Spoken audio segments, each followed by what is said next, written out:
just again to reassure people, what is the crime and safety situation internationally? Because I find myself oftentimes sort of steering people to U.S. crime statistics, which can be scarier sometimes than international ones. So what do you tell people when they ask you about the safety of these cheap parts of the world? Yeah, I tell them two things. First of all, realize that if you watch U.S. cable news, it's meant to be as sensationalist as possible to keep people watching, and you're only going to hear about another country if something bad's going on.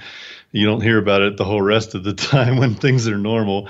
And also watch your own local news for a week and then tell me that your own hometown is perfectly safe.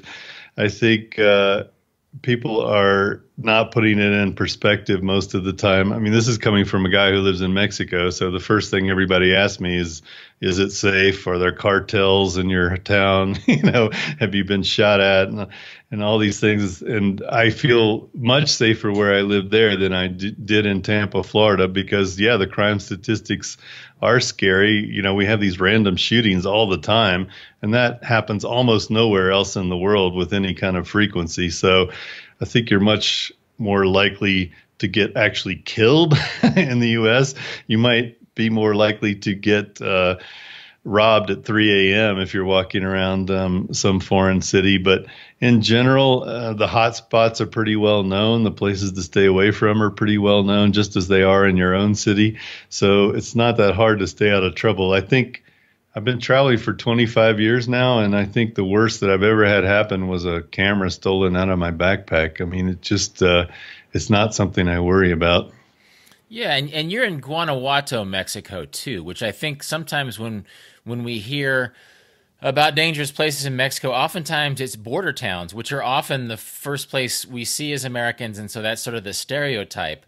But so statistically, like Guanajuato is not any more dangerous than Atlanta or Denver or someplace like that? No, not city-wise. And actually, if you compare Mexico City to our capital, Washington, D.C., then Mexico City comes out better.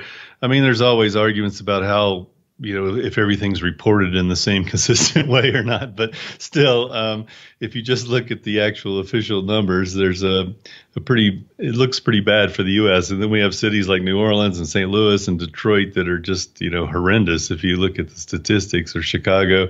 So, but again, if you're a person living in the Loop in Chicago or living in the suburbs, you don't think it's a bad place to live because you're not in those neighborhoods. And I think the same is true in Mexico. If you're not in a border town or a port city, or you're not mixing it up with the kinds of people that are shooting at each other, then you're probably going to be okay.